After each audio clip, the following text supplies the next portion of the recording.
Olá, amigos, boa tarde, sejam bem-vindos, hein? Está no ar aqui o Baixada Esporte, ao vivo para todo o litoral paulista, ao vivo também pela internet. Falamos para o Brasil e para o mundo inteiro. A todos, o nosso muito obrigado pelo carinho da sua audiência. Nesta segunda-feira, estamos aqui com o comentarista Guido Bortolomazzi, que traz o seu destaque inicial. Boa tarde para você, Guido. Boa tarde, mas hoje é o dia da alegria, né? Aquele negócio é pula fogueira, iaiá, pula fogueira, ioiô. Hoje é dia de São Pedro. Hã?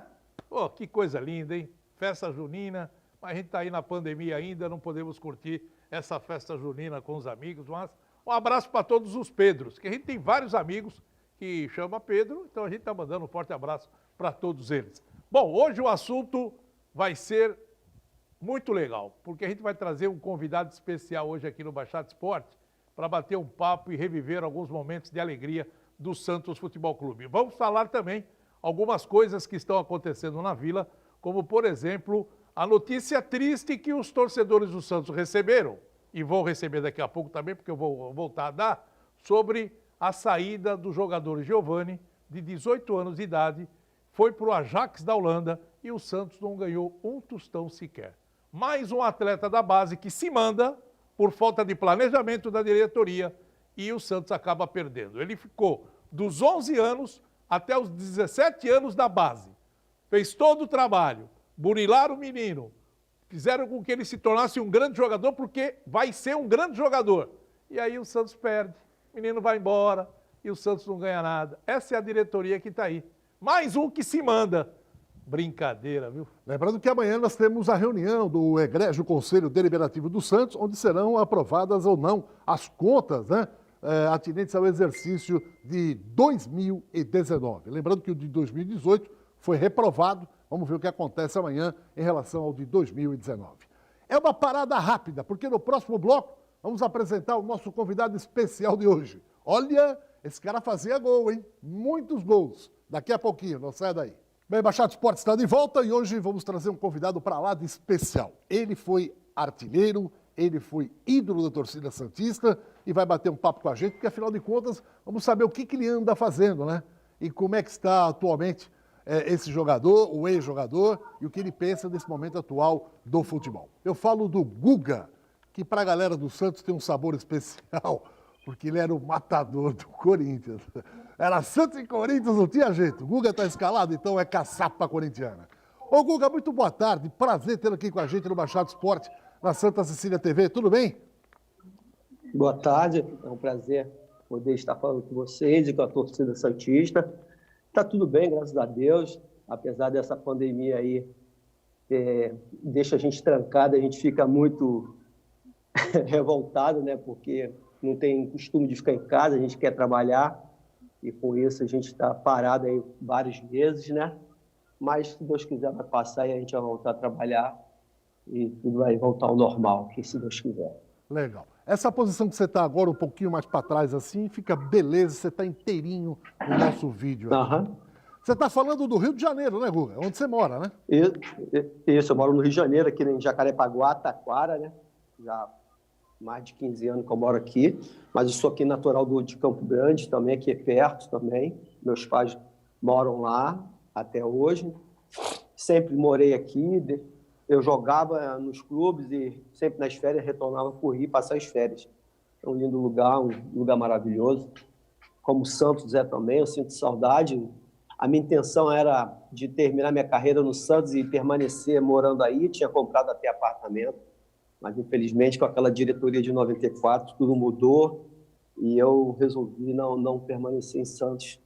E acabei vendendo o apartamento e vindo continuar aqui no Rio de Janeiro, vivendo aqui. Tô vendo você de blusa, aí tá frio no Rio de Janeiro, Guga? Ontem choveu, hoje amanheceu chovendo fininho, agora não está chovendo, mas está bem gelado, está bem frio aqui, aí eu aproveitei para botar um agasalho. O Guga, você falou que queria permanecer no Santos e queria encerrar sua carreira no Santos. Você chegou em 92, quando o presidente era o Marcelo Teixeira, né? Foi ele que te contratou? Foi ele que me contratou. Quando eu estava na Inter em 91, fui vice-artilheiro do Campeonato Paulista. Aí houve o interesse do Santos, através do Marcelo, né? Foi aí que ele me contratou. Eu cheguei em 92, fiquei até o final de 94, no início de 95 que eu saí para o Botafogo, mas naquela época eu tinha sido artilheiro em 93, aí na renovação no final do ano, de 93 para 94, com o Zé Paulo, com o Sami, com aquela diretoria nova, a gente teve alguns problemas de renovação, que eles queriam me dar uma merreca e não me valorizaram pelo ter sido artilheiro, por ter feito já 2 grandes campanhas no Santos, fazendo muitos gols, mas eles não reconheceram isso. A gente teve algum problema para renovar. Eu fiquei 3 jogos, eu acho, sem jogar no início do campeonato, o Paulista. Foi quando o Santos perdeu as 3 partidas, e o seu Miguel Códia foi lá na minha casa e acabou a gente acertando um contrato. E isso fez com que eles ficassem com um pouco de raiva de mim, porque eu não aceitei a proposta deles e consegui fazer que...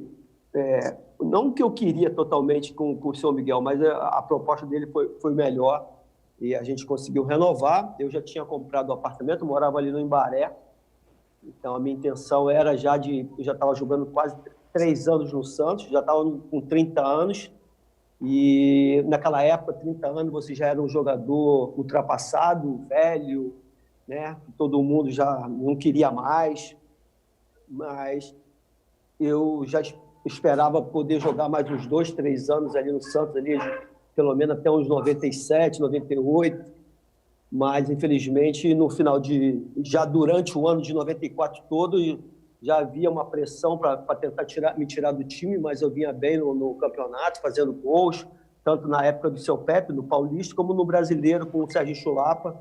Eu vinha fazendo boas atuações e fazendo sempre gols, tanto que a minha marca de gols no ano de 94 foi também grande. E nesses 3 anos de Santos eu fiz 74 gols, né? E desses 74, a gente pode dizer que eu fiz 20, 25 gols por temporada. E naquela época já era altíssima, né? Hoje o jogador faz 2 gols, dá 2 assistências e é artilheiro. Se eu fizesse 2 gols nesses anos que eu joguei no Santos, o nego me matava aí na Vila, né? Mas é o futebol, né? A cada campeonato, no mínimo, a gente teria que fazer 15 a 20 gols por campeonato. E, graças a Deus, os anos que eu joguei no Santos, sempre marquei bastante gols, fazia a alegria do torcedor contra o Corinthians, eu dava muita sorte, tinha grandes companheiros, o Santos tinha grandes times, só não tinha patrocínio, não tinha estrutura tão boa como na época que tinha o São Paulo e o Palmeiras, né, da Parmalat, São Paulo, da Opportunity do Corinthians. Então isso prejudicou um pouco o Santos. E também a gente, nas retas finais, quando a gente chegava sempre nas finais, nas semifinais, a gente tinha que jogar fora da Vila. E naquela época a gente contava muito com a Vila, porque a Vila era o São Paulo para a gente, né? Qualquer time que caísse ali dentro da Vila Belmiro, seria impossível vencer a gente. Eu acho que a gente não chegou na final de 93 contra o Palmeiras devido a isso, que a gente jogou o primeiro jogo contra o Bahia, contra o Vitória da Bahia lá, empatamos e empatamos aqui, tivemos que jogar no Parque Antártico, devido à renda, o Santos necessitava de renda, né? Eu acredito que se a gente tivesse jogado no campo da Vila, com certeza a gente tinha conseguido chegar à final de 93, mas foi tudo válido, o empenho, a dedicação de todos nós jogadores daquela época, como a gente é conhecido como jogador raiz, né? E realmente somos, porque a gente tinha muita dificuldade para treinar na Vila, naquela época, quando chovia muito aí, a gente tinha que ir para o BC, às vezes ir lá para o Guarujá, e muitas vezes a gente treinou a semana toda na praia para jogar clássico nos finais de semana, porque a Vila não tinha condições, era um pântano a Vila, né? O gramado era pura lama, não tinha condições da gente treinar e jogar naquele campo. Mas a gente superou todas essas dificuldades, ainda fizemos grandes campanhas, nunca tivemos perto de chegar à segunda divisão, nem se passou isso pela cabeça de ninguém, mas o empenho daqueles jogadores todos que fizeram parte daquele elenco de 92, 93 e 94 foi sensacional, e grandes jogadores, grandes homens que honraram o manto sagrado que é a camisa do Santos. Você lembra do técnico do Santos quando você chegou na Vila, Hugo? Era Rubens Minelli. Rubens Minelli, né? Tanto que Rubens Minelli, aí eu cheguei para ser o reserva do Paulinho, ele não gostava muito de jogar com 2 centroavantes, e além disso tinha contratado também o Cilim, que tinha feito um excelente campeonato comigo também na Inter de Limeira, um grande jogador que cruzava muito bem, tinha muita velocidade, driblava bastante, e o ataque sempre era Almir, Paulinho, Cilim, às vezes quando estava perdendo, que aí eu entrava no segundo tempo para poder fazer uma dupla diária ali com o Paulinho, que já que eu gostava mais de jogar pelo lado esquerdo e o Paulinho era mais centro, né? Então a gente não tinha dificuldade de jogar junto. Tanto que em 92, alguns jogos eu fui titular junto com o Paulinho, outras eu entrei no segundo tempo, mas fizemos grande partida, fizemos um campeonato muito bom, tanto o Paulista como o Brasileiro de 92, né, com o Paulinho. Quando em 93 ele saiu, aí eu assumi a titularidade do Santos. E aí é o Antônio Lopes. Em 93, o técnico já era o Antônio Lopes, é isso? Ele que assumiu Isso mesmo, né? o comando de 93. Tem uma história legal com o Antônio Lopes? Tem o Geninho também, que foi treinador, acho que não sei se foi em 90, né? Acho que foi em 93 também. Foi no período. Os dois ficaram. O Rubens Minelli caiu, o Guga, num jogo contra o Fluminense. Aí no Rio de Janeiro tomou uma goleada, o Santos, e aí o Minelli acabou sendo demitido. Guga, você tem uma marca registrada. Você era considerado o carrasco do Corinthians. Vamos reviver aqui alguns gols contra o time de Parque São Jorge. Põe no ar. Eu tenho um carinho muito grande pela instituição, pelos torcedores principalmente, que sempre lembram de mim. No Morumbi, Corinthians e Santos, Fabinho levanta para a área, Edu Manga desvia de cabeça, Tupanzinho com um toque sutil, tira Sérgio do lance e Paulo Sérgio marca 1-0 Corinthians. Por trás, para você, por baixo é bom. O Santos empata, 2 minutos depois, Almir ganha de Henrique e cruza para trás. Guga, sem marcação, toca pro gol, 1-1.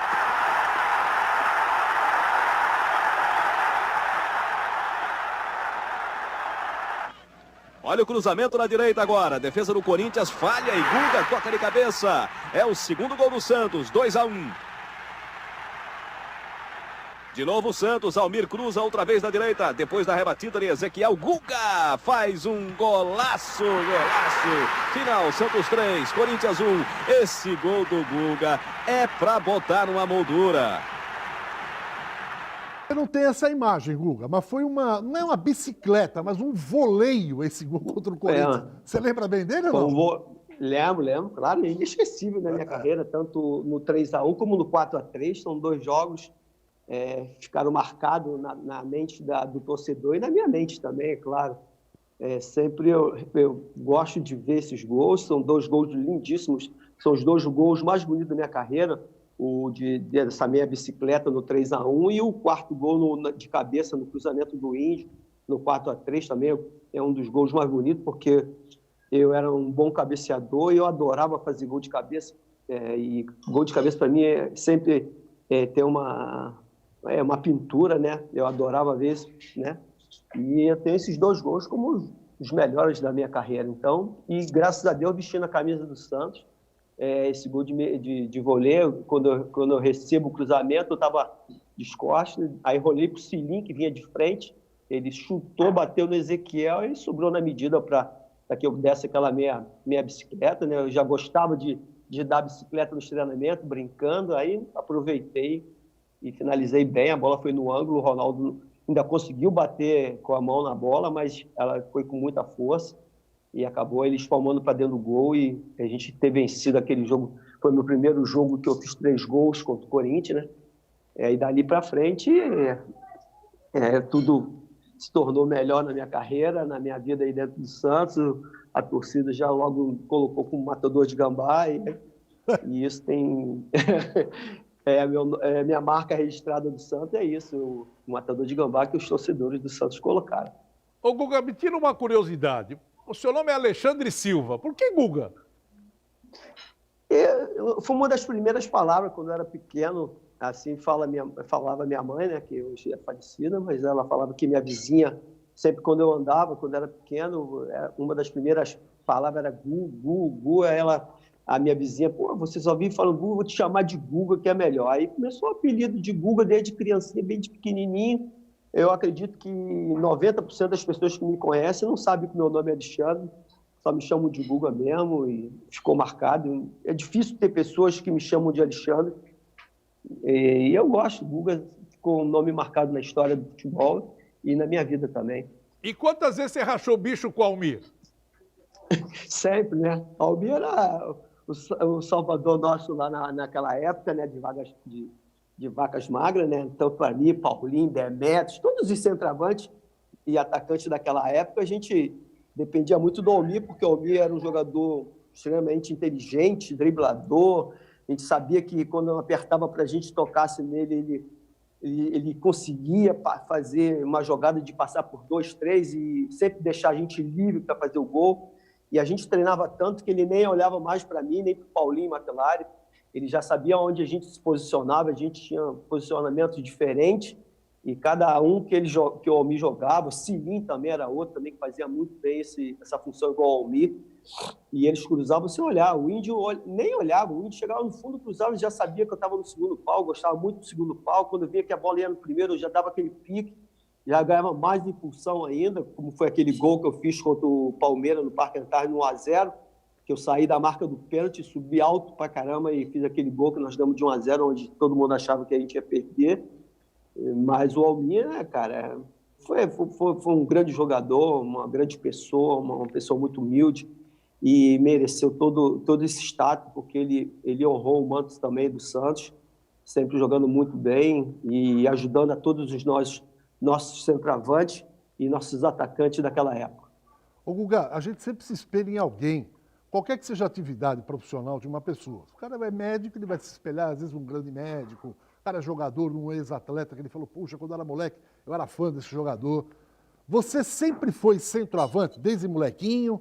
Aonde você começou? Onde foram os seus primeiros passos no futebol? E qual o jogador que inspirou você?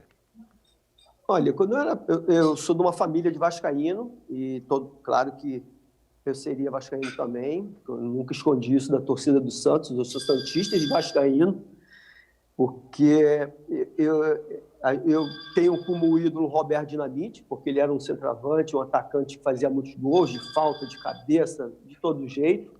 Então, era o ídolo daquela geração da minha época de criança, né? E, conforme eu fui crescendo, eu gostava muito de jogar no estilo do Zé Sérgio, que também tenho uma admiração muito grande pelo Zé Sérgio, desde São Paulo, quando ele jogava no São Paulo, quando ele foi para o Santos também, que ele jogava pelo lado esquerdo, mas ele era destro, né? E ele levava a bola para o lado, para dentro da área e batia de chapa, tipo o Marcelo Passos também, que é uma pessoa que jogava muito ali pelo lado esquerdo, dava aquele come para o meio, como ele fez os gols aí da semifinal de 95, né? Então, eu tinha o Zé Sérgio também como isso. Eu não gostava muito de jogar como centroavante fixo ali, paradão ali no meio de zagueiro, não. Eu sempre gostei de sair porque eu tinha um bom domínio, eu sabia fazer boas tabelas, não tinha muita velocidade, mas eu tinha um bom domínio de bola. Então, eu gostava sempre de jogar um pouco por trás do zagueiro, deixar sempre eles na dúvida onde eu estaria. E esses dois jogadores são os dois jogadores que eu me espelhei. Assim, o Roberto foi mais como torcedor mesmo, né? Porque eu eu só tinha um sonho de ser jogador e ele era o ídolo do Vasco e eu torcia muito por ele e ele é meu ídolo até hoje.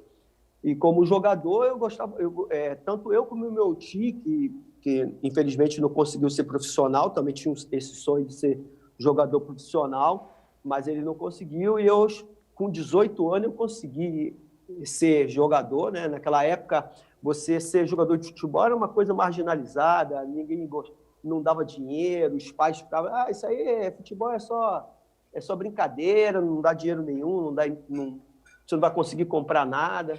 Mas era um sonho de criança e eu, com 18 anos, meu pai falou que eu tinha que estudar, eu terminei o segundo grau com 17 para 18 e logo fiz a prova da PM, porque naquela época todo mundo fazia a prova da PM, assim, eu passei, eu já estava fazendo os exames quando surgiu uma oportunidade de ir para Cabo Frense fazer um teste. Foi eu e mais 15 amigos e dos 15 só eu que fiquei, assim, que fui chamado para poder permanecer. Só que eu já estava numa idade e uma pressão dos meus pais que eu tinha que decidir, ou ser jogador ou seguir trabalhando, né? E eu precisava ser profissional. E a Cabo Frense não quis, queria que eu fosse amador ainda, que eu tinha idade de amador.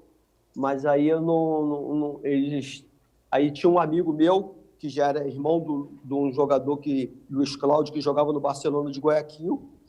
Aí quando surgiu um interesse de um time da segunda divisão do Equador, em 84, e esse meu amigo falou que queria me levar, eu falei, eu vou arriscar esse ano, se der certo, se lá por lá der tudo certo, eu vou tentar a carreira de jogador, porque é meu sonho, é minha vontade, eu sempre, em todas as peladas, fazia muitos gols, e não foi diferente. Quando eu cheguei no Equador, nesse time da segunda divisão, eu cheguei bem magrinho, que eu não fui de avião, né? Eu fui de ônibus daqui para lá, até o Acre, do Acre eu fui pelo meio da selva até chegar à entrada do Equador.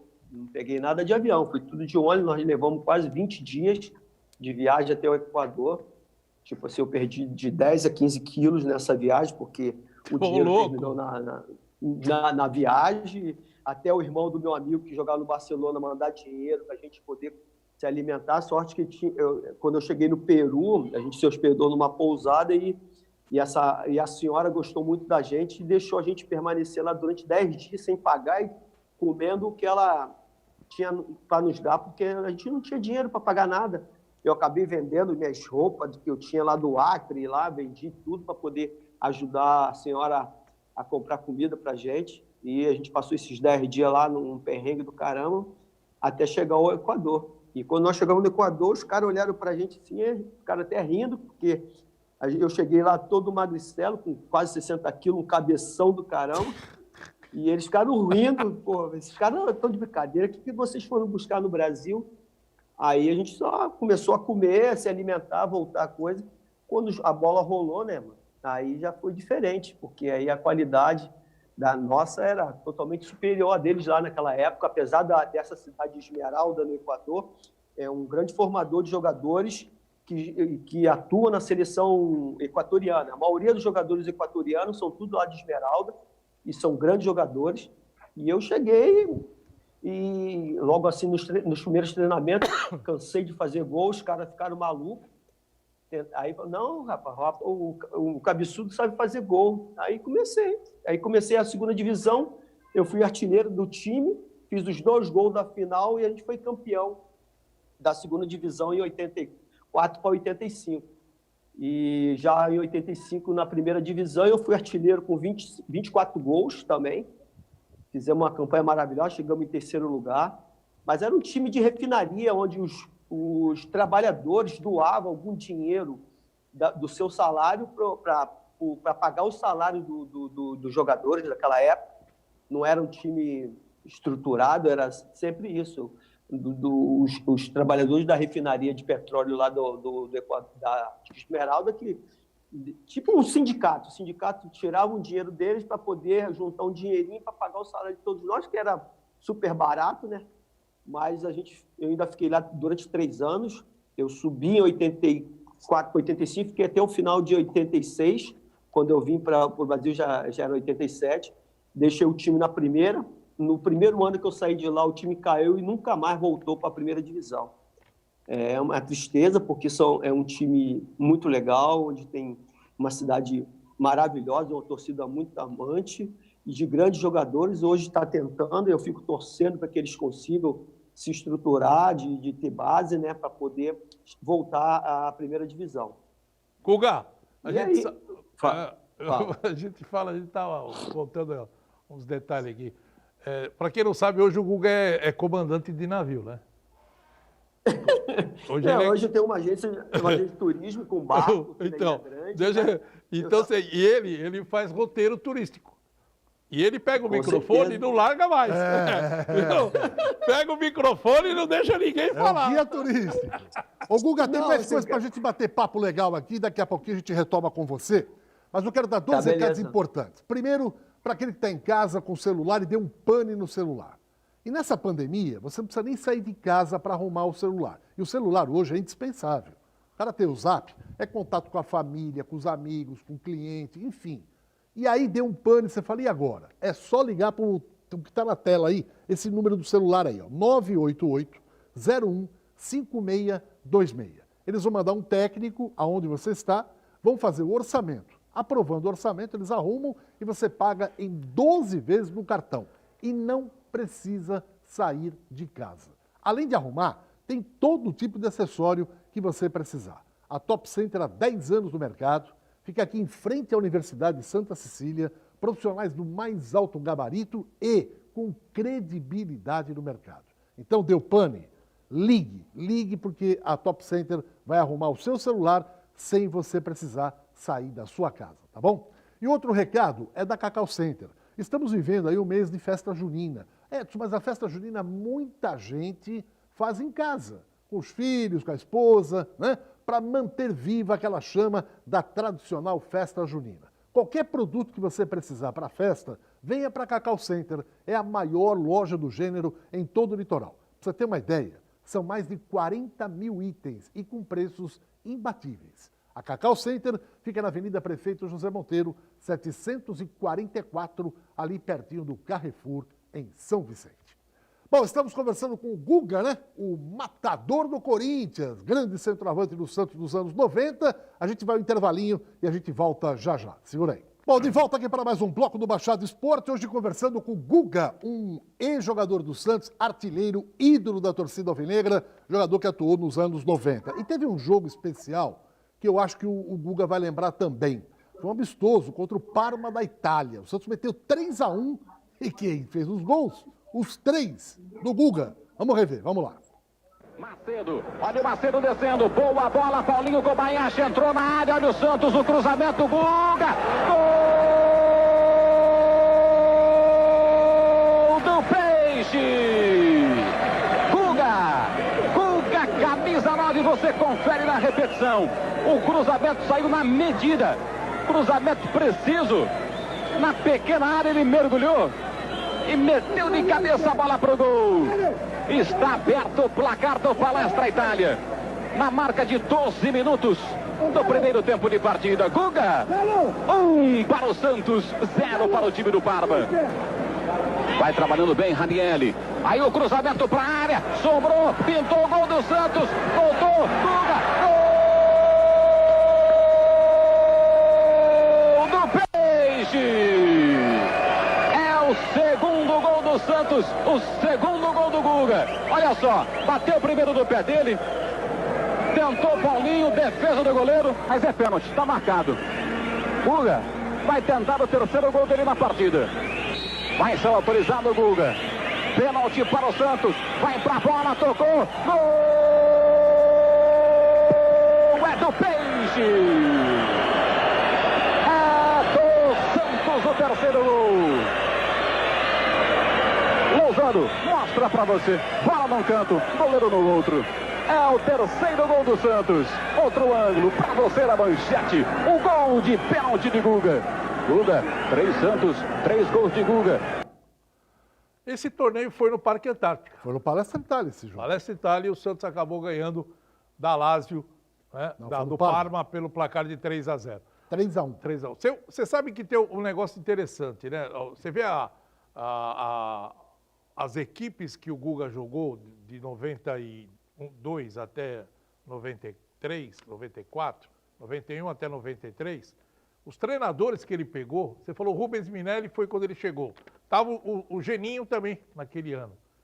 Pegou depois o Evaristo de Macedo, Antônio Lopes, olha os treinadores que na época que o Guga teve no Santos, ele acabou pegando Evaristo de Macedo, que foi em 93, Antônio Lopes, o próprio Geninho e o que aconteceu? Serginho Chulapa. Também entrou? Não. Aí é o Alessandro que está falando. Não. Ah. É o Guga. Guga. Eu estou falando. O Chulapa foi o Serginho? Foi treinador. O Serginho também entrou? Seu Pepe. 94 foi seu Pepe no Paulista e o Serginho no Brasileiro. Depois que caiu o Evaristo de Macedo, né? Isso mesmo. O Evaristo caiu e entrou o Pepe. Isso aí. Aí depois o Pepe pediu para sair, entrou o Serginho, deixou o Serginho, como que ele era auxiliar do seu Pepe, ficou o Serginho pro Brasileiro, falou, tanto que o Serginho naquele 4-3 era o meu treinador. É verdade. Ô Guga, nós mostramos aí uma vitória de 3-1 em cima do Parma. Você marcou 3 gols. Você lembra desse torneio aí? Foi lá no Parque Antártico o jogo. Eu lembro, cara, lembro muito bem. Até a torcida, algumas pessoas falam que eu não comemorei, porque a gente já não ia conseguir o título daquele torneio contra o do Parma. Aquele jogo foi o jogo final, eu não me lembro qual eram os outros 2 times que participaram. E eu já vinha naquela briga com o Samir, com o Zé Paulo aí, negócio de sair do Santos, já tinha um interesse de eu sair do Santos. E me deixou muito triste isso. Então, e como a gente já não tinha mais chance de ser campeão naquele torneio, eu fiz os gols, joguei com vontade, mas não senti vontade de comemorar aqueles gols naquele momento. Assim, eu estava muito triste naquele momento para comemorar gol naquela época. Dos anos que você tanto ficou... é que ele não comemorou mesmo. É, fez verdade. o gol ali, saiu Não, nos 3 gols eu não comemorei, no parecia pênalti. Que não tinha acontecido nada. Né? Porque eu estava triste porque, cada essa coisa já da Pinima, já de tentar me tirar do time. Depois, a gente já não ia chegar à final, não seria campeão se vencesse. Tanto que acho que a gente ficou em 3º lugar nesse torneio. Também perdeu um pouco, porque no primeiro jogo, eu não me lembro se o primeiro jogo nós perdemos. Eu não tenho uma lembrança dos outros clubes que participaram desse torneio. Mas eu estava bem chateado mesmo, por isso que eu não cheguei nem a comemorar. Guga, desses anos que você ficou no Santos, qual foi o time que você, naquele momento, achava que ia conquistar um título importante? Ou o Paulista ou o Campeonato Brasileiro? Qual foi o ano? O 93, com certeza. Você lembra do time? Eu, Almir, Ricardo Rocha, Cuca, Galo, Raniel, Axel, deixa eu ver mais quem... Júnior, acho que o Júnior era o zagueiro junto do Ricardo Rocha, Índio, tinha o Silva era o lateral esquerdo, 93? Não me lembro, acho que era no Silva. Acho que nós temos uma foto aí, Guga, desculpe te interromper, nós temos uma foto aí de 93. Por favor aí, Cabelo, se você for buscar aí nas nossas imagens, a de 93, eu até ajudo o Guga aqui, ó. Essa foto aí tem Maurício, tá de pé, o goleiro era o Maurício Veloso. Então, mas a foto que eu estou mostrando aqui, até a patrocínio era da Coca-Cola, hein? Maurício, goleiro, Wilson, Galo, todos estão de pé, né? Galo, o Wilson mesmo, o Wilson do Grêmio. o Wilson era o zagueiro, né? O Dinho, que também veio do Grêmio. O Dinho, Júnior, lateral. O Júnior. E o Silva. Lembra bem do Silva, lateral? Silva, lateral, claro. Então, embaixo agachados estão o Darcy, o Almir, Darcy, o Ranielli, você e o Cuca. Isso mesmo, era o time de 93, aí tinha o Márcio Brizio também, então, foi contratado. E esse time aí, o Guga, esse time foi o 4º colocado no Campeonato Paulista, tá? E ficou nas 8º do Campeonato Brasileiro. Olha, se você analisar, pode chamar para nós aqui, ó, para você ver esse time do Santos aí, o Guga tem razão.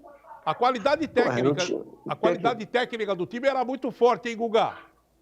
Era bastante, pô.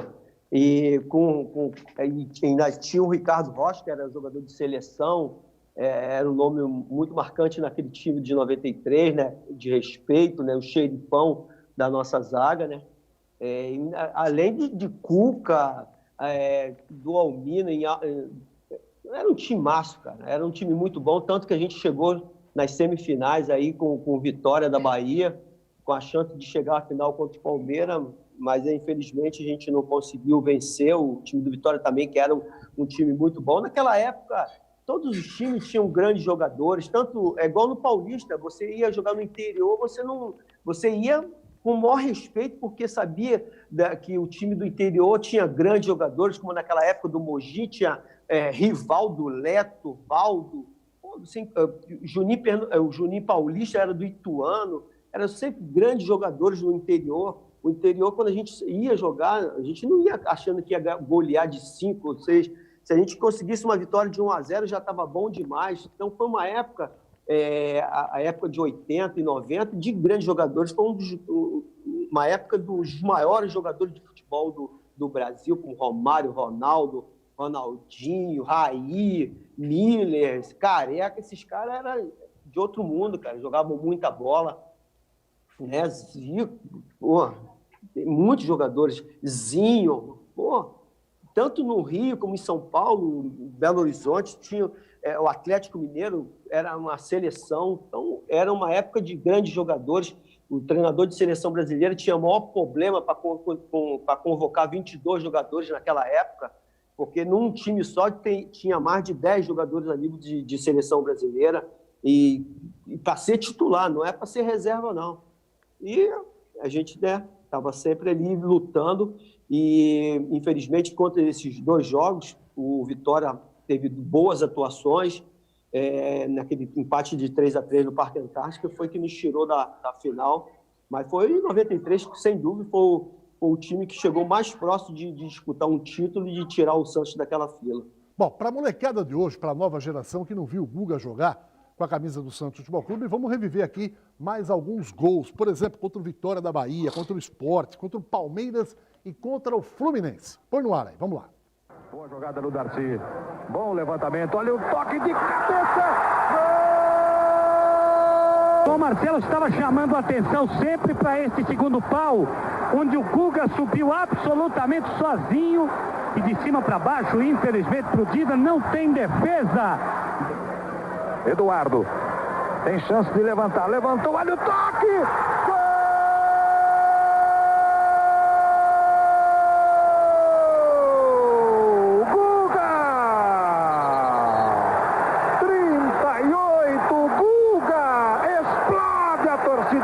No Parque Antártica. 3 para o Vitória, 3 para o Santos, Otávio. Sérgio Manuel, lá dentro, fechadíssimo. Gol!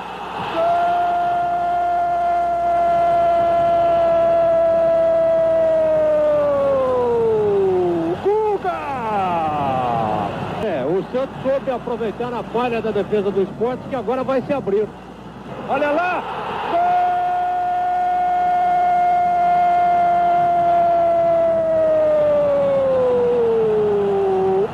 Ele outra vez! Guga! Vamos ver. Tá lá o Guga. Birubiru tá ali, ó. Você tá vendo? Pra atrapalhar. É o artilheiro, é o matador. Guga! Gol!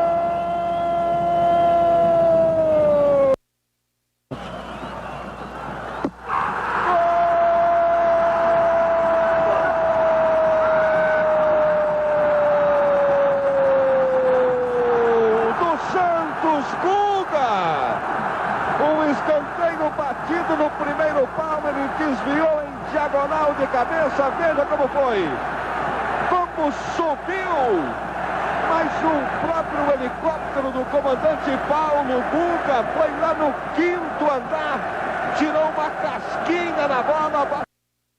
Chega apoiando bem o Índio, cruzou na área, olha a chegada, a batida e o gol! Gol! Guga! O Índio sobe sozinho pela ponta direita. Cruzou no meio, Guga! E o gol! Gol!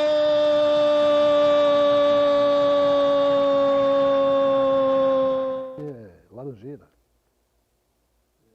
Aí, Guga, gols contra o Vitória. Você vê como é que é. Muita gente acha que não se lembrava como é que o Guga subia de cabeça. Nesse gol contra o Fluminense aí, tu vê que o Índio, ele cruza a bola pro alto, assim, já sabendo que eu vou estar lá no segundo pau. Ninguém esperava que eu ia conseguir cabecear daquele jeito que eu fiz, que a bola já estava quase saindo. Eu consegui cabecear lá no lado contrário do goleiro do Fluminense. A bola passou bem rente atrás, assim. Mas foi de sorte esse gol também, fala sério. Não digo que foi de sorte, porque eu sempre falo que eu era um bom cabeceador, eu adoro ver gol de cabeça, pena que hoje o futebol brasileiro está tão carente disso, de ter um goleador, de ter um matador, né? Aquele centroavante raiz ali de dentro de área, de brigar com o zagueiro, de ser um bom cabeceador. Hoje, dificilmente você vê um jogador que saiba cabecear bem. Fazer gol de cabeça é uma coisa, saber cabecear bem é uma outra coisa. Mas tem o seguinte também, você precisa ter 2 bons pontas para poder fazer isso mas aí acabaram com o futebol, né? Hoje o futebol é uma coisa feia de se assistir. Você não tem, né? Pô, ontem eu estava assistindo o jogo do Vasco, assisti o jogo do Vasco também, o time do Vasco já é feio, né? E sem torcida e ainda sem motivação nenhuma para jogar, porque as pessoas querem que o futebol volte, que precisa tudo isso, mas a pandemia ainda está aí, há um risco muito grande ainda de você pegar essa doença, e você entrar no estádio sem ninguém, cara, você perde todo o tesão pelaquela partida. Por mais que ele seja profissional, é totalmente... É igual quando a gente estava treinando. A gente, quando treinava, era legal, porque a gente sabia que era treinamento. Mas quando jogar sem torcida, é uma coisa muito feia, cara. Tu vê um estádio, você correr e não ouvir o torcedor gritar teu nome, quando tu faz o gol, a vibração da torcida, tudo isso faz falta para o jogador, e a motivação é isso, cara. O jogador se motiva com a torcida, com os gritos dela, com ovacionar o seu nome. Então, isso dá muita motivação a qualquer jogador. E o futebol, querendo forçar a volta, cara, acho que é muito difícil. Eu acho que esse ano acabou, cara. Acabou tudo. Acabou o futebol, acabou muitas coisas. Para o meu setor de turismo também está muito difícil. Se voltar, vai voltar lá para dezembro, talvez para lá para dezembro, entendeu? Mas é igual futebol, cara. Se com torcida o futebol já estava feio, imagine sem torcida. Piorou, vai piorar cada vez mais, né? Claro que os times precisam, porque paga alto salário, né? E precisa ter patrocínio, que agora quem vai bancar vai ser o patrocinador, porque torcida não vai ter, e vai ser muito difícil a torcida esse ano ainda voltar ao estádio de futebol por causa dessa pandemia. Um estádio de 50 mil vai botar em 5 mil, 10 mil pessoas para poder não ter aglomeração, se tentarem voltar. As escolas já está difícil, querem botar 15% dos alunos, e os outros alunos vão ficar sem estudar. Então, cara, a questão é esperar um pouco mais para esse negócio aí baixar, para poder voltar as coisas ao normal, poder o torcedor ir ao estádio e assistir às partidas, porque ver futebol sem torcida, com torcida já estava difícil. É a mesma coisa que comer pipoca sem sal. A gente vai uma paradinha rápida, voltamos com o Guga daqui a pouco, mostrando também fotos importantes do atacante do Peixe. Segura aí. Bem, de volta ao Baixada Esporte, hoje conversando com o Guga, né? Ex-atacante do Santos dos anos 90, grande artilheiro, chamado Matador do Corinthians. Eu vou colocar uma foto aqui do Santos de 1994, né? O Guga não tem a imagem lá no Rio de Janeiro, mas eu falo para ele. Em pé nessa foto, Dr. Carlos Braga, preparador físico, Kleber, goleiro Edinho, lateral Índio, Marcelo Fernandes, Silva, o lateral esquerdo, Galo, Cerezo, que veio do Jabaquara para o Santos, o preparador de goleiros, o Ney, já falecido o Ney, né? Grande amigo Ney. Agachados, o Dinho, o Macedo, você, Guga, Paulinho Kobayashi e o Ranieri. Essa foto, o Santos todo de branco, é do jogo Santos 4, Corinthians 3, que você também arrebentou. Tem uma outra foto aqui, essa é fantástica. Você deve guardar com a maior relíquia na tua casa, com certeza. Pode pular aí o cabelo. Vamos lá. 1993, o Guga, simplesmente artilheiro do Campeonato Brasileiro, recebeu a placa lá na CBF, no Rio de Janeiro. 14 gols, foi isso, Guga? A do Charlie Miller. 14 gols, 1993. Em 96, o Guga no Osaka do Japão. Foi quando eu saí do Botafogo, fui pro Japão. Eu joguei só o Carioca pelo Botafogo. E as pessoas que me compraram do Santos já tinham um contato com o time japonês, já tinha um empresário que já fazia essa ponte, né?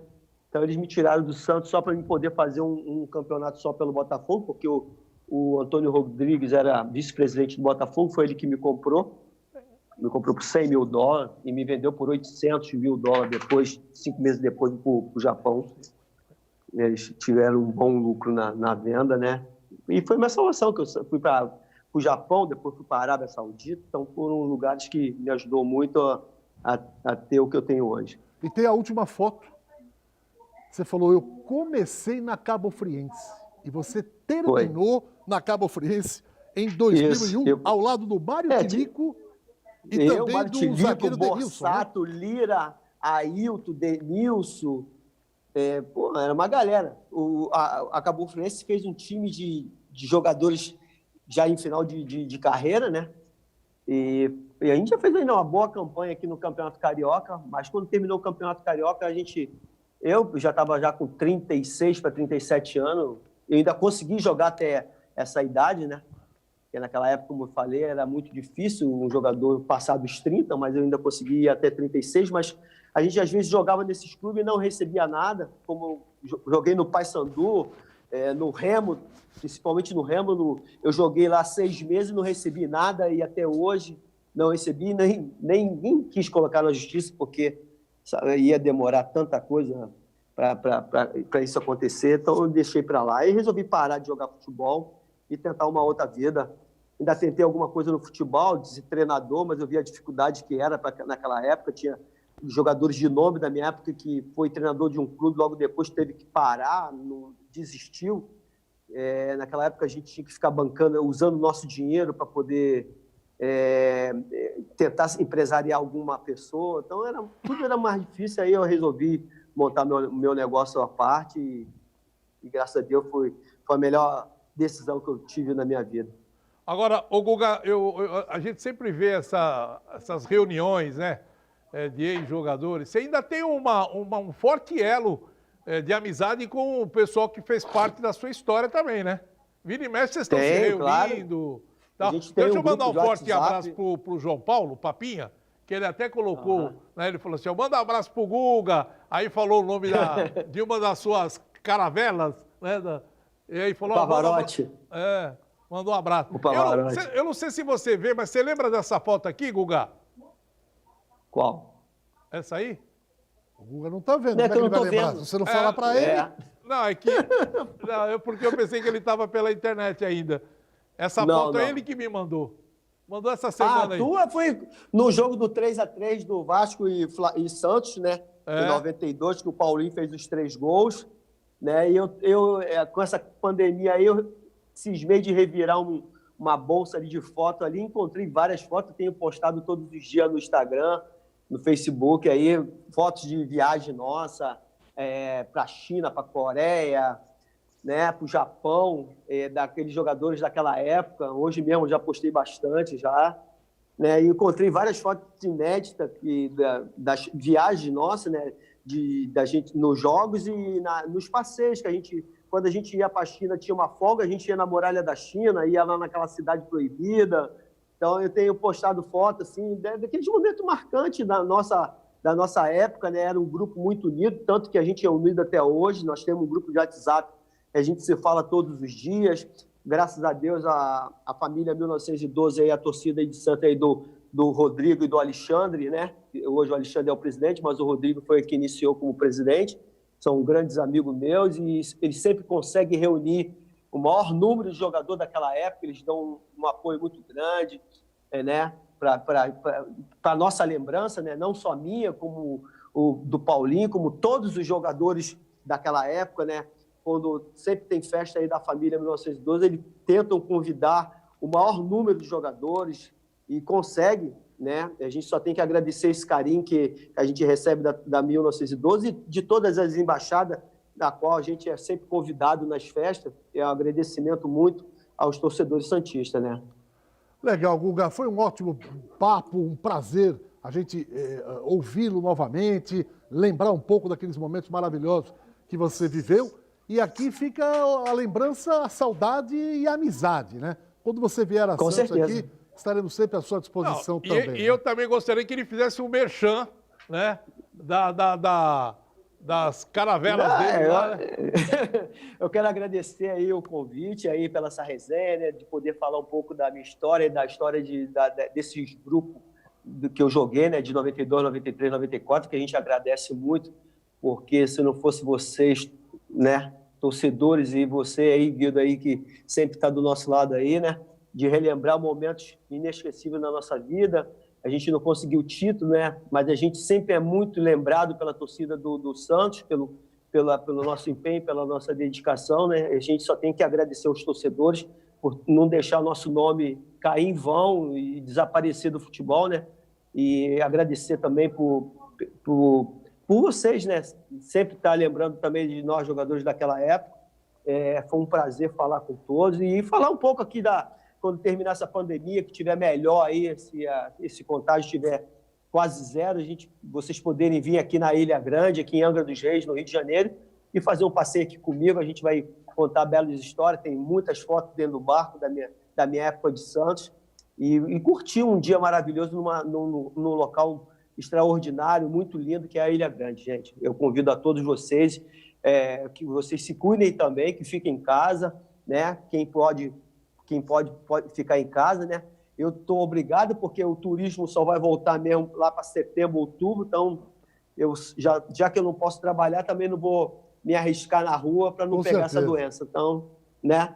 Eu desejo a vocês aí sucesso e que Deus abençoe a todos vocês. Muito obrigado aí pelo carinho. Valeu. Obrigado, Guga. Grande matador, obrigado, né? Jogador importante no Santos nos anos 90. Guido Bortolomás, um abraço para você, seu destaque final. Um abraço e amanhã vem uma dupla de campeões. Amanhã aqui no Baixada Esporte. Vocês vão ver só que legal amanhã o programa Baixada Esporte com essa dupla de campeões, tá bom? Um abraço e até amanhã. Gente, obrigado pelo seu carinho. Baixada Esporte volta amanhã ao meio-dia. Um abraço a todos e até lá. Tchau.